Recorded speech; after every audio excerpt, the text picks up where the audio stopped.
Hey friends, welcome back to another video. My name is Emma Lefebvre and today I'm going to attempt to paint raindrops on a window pane. So let's jump right in and start.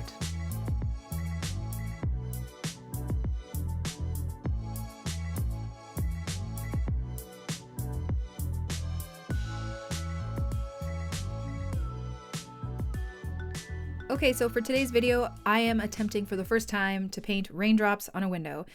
I have some masking fluid here by Winsor Newton that I'm going to be using. I have my perfect sketchbook by Etchr Lab taped down with painter's tape.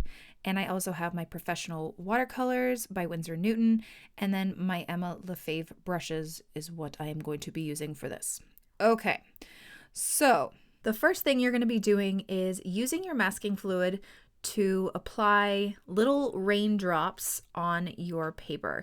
So also, I'm not using my Emma Lefebvre Craftimo brush for this part. I am using a cheap brush that I've had that I don't care if it gets wrecked because masking fluid, it's not nice to your brushes. So use a really cheap one, get something from the dollar store that's small and use that. And I am just creating these tiny little raindrops. You don't necessarily want them in like raindrop shapes.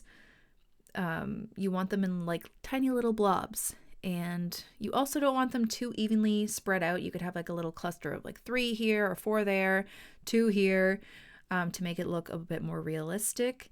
And you're just going to place that all over your paper.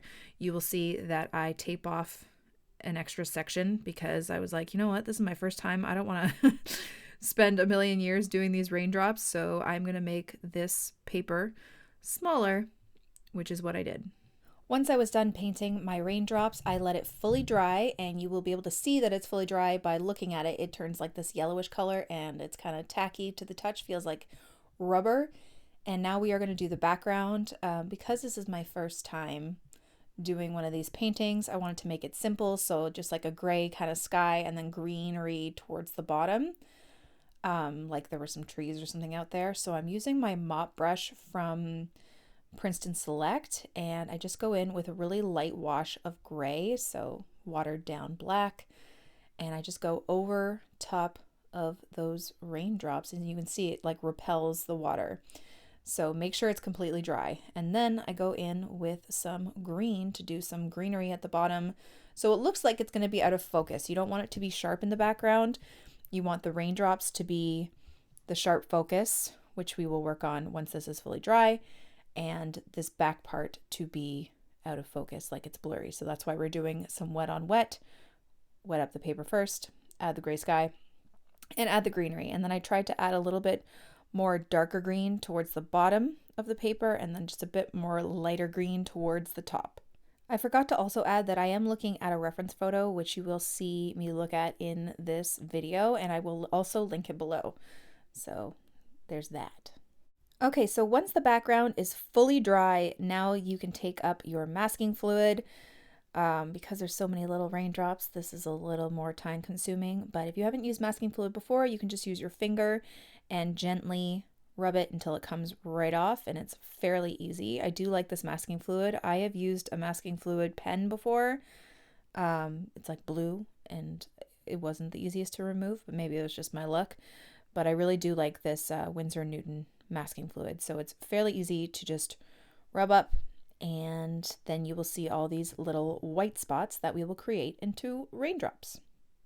Okay, so now we're getting into the tricky part. See here, you can actually see my reference photo. Looking at it, I could have done a bit better with the background, but whatever. Okay, so I am looking pretty intently at this reference photo to try and figure out how to do this, because not all of the raindrops are uniform.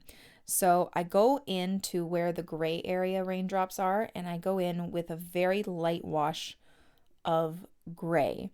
And I'm trying to leave a little bit of white space at the bottom. And then just so it looks like there's that little bit of reflection there. And then I will go in later with some darker around it. So I actually found this very tricky. Again, it was my first time, so it doesn't turn out too bad. And I did look up some tutorials of other people doing it. This was one way with the masking fluid. Someone else did it a different way, where they didn't use masking fluid at all. They just used a little bit of white to do the highlight after, which makes me think that might have been easier, but we're doing it this way. So there's lots of ways you can do things, and I just tried to see which one kind of jumped out to me the most. So the first thing I do is I take my light wash of gray that kind of matches the sky. It's a little bit maybe lighter in some areas than the background, and I just try and follow the shape of the raindrop, leaving that little white kind of reflection at the bottom. And then once we get down to the greenery area, that green part is a little bit darker and the white part is a little bit bigger, if that makes sense. And here I'm just zooming in to see if I can capture what the heck is going on with those raindrops. One thing I found when I was trying to watch other people and how they did it, it didn't seem like there was a specific uniform way to create these. Everyone kind of had a different way of doing it, and I didn't feel like it was explained as well in a way that I could get it.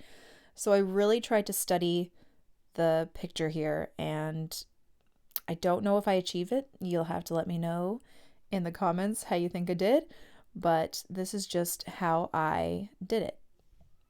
So now I'm just going to kind of leave you to watch how I do the rest of this. And I will pop in occasionally to give little tips of things I tried. Like right here, I'm trying to make it a little bit darker. I realize it's a little bit too light. And it's not like all one color in the raindrops. So I'm adding little darker shadows on the bottom right part of the greenery. And then, yeah.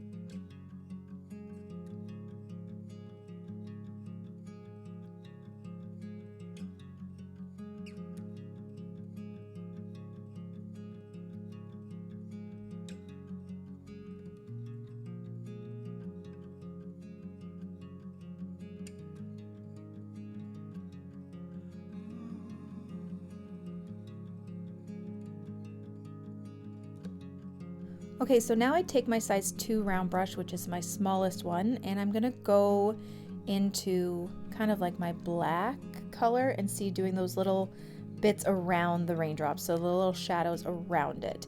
And again, I'm just gonna look at my reference photo to see the kinds of shapes that they look like. It doesn't look like it goes all the way around for all of them. There's like some little white areas, and then there's some little thicker spots.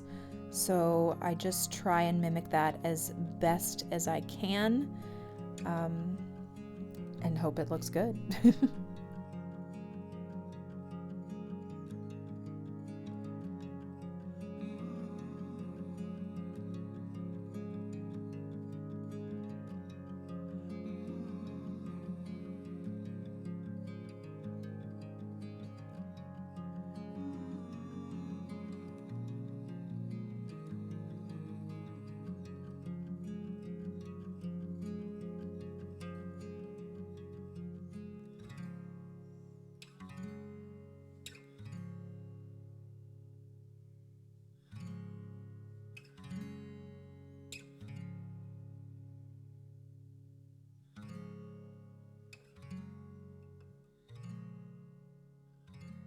Okay, so once I hit the raindrops that are in the green area, I noticed that the darker part was a lot more prominent on the green ones. So then I tried to make it a bit bigger at the top and then blend it into the raindrop, into the greenery, which is kind of what it looked like on the reference photo. And so I would just make it a little bit thicker at the top, still having that black underneath as well. But just blend it in a little bit more. And as you can see, I don't know if you can see with the light gray ones, I was leaving some of that white space from where we took up the masking fluid still as at the bottom of the raindrops. You can't really see it with the light gray ones, which is why I go back in, you'll see, to make it a little bit darker. I don't think I did that first layer of the light gray dark enough, so you'll see I go in a bit darker, but I'm just adding the black to these greenish raindrops first. And then here is where I add the little bits of shadow into those lighter raindrops, the lighter gray raindrops. And I think that's kind of what brought it together because they were just too light. And if you look at the raindrops, I was looking at the reference photo, it's not all just one solid color inside. There's little bits of reflection of the grayness outside, and it's so hard doing a transparent subject like rain or water. You really got to kind of look hard and figure it out. And I do the same thing with the green raindrops, just adding a little bit more darker shadow, and that's about it. And I think adding that extra little bit of shadow, especially to those lighter gray raindrops, brought it together. And then here, I'm just adding some tiny little rain residue, like half circles, just to make it look a bit more full. And I think that helped a bit. As a first attempt at doing these, I think it went okay. It's one of those things where I had to walk away and then come back with fresh eyes to see what it really looked like, because I was like, I don't know if this looks realistic enough. I was just full of doubt. And you know what? It's okay if it doesn't look the way you wanted at first. You just try and then try again if it's something you want to do. But I think for a first attempt, it was okay. It was okay. You guys can let me know down below if there's a specific way that you've done this before or that you think it would look better.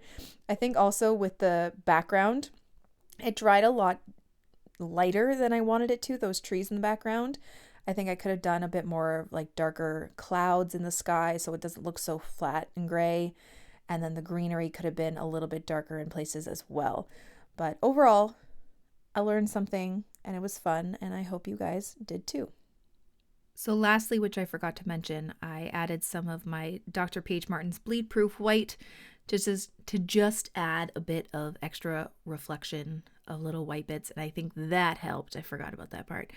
And I think I could have honestly done without the masking fluid for this, but overall, it turned out pretty okay. Thank you guys so much for watching my video. I really hope you liked it and I hope you learned something. Don't forget to subscribe to this channel and follow me on Instagram for even more. Have a great day, guys. Bye.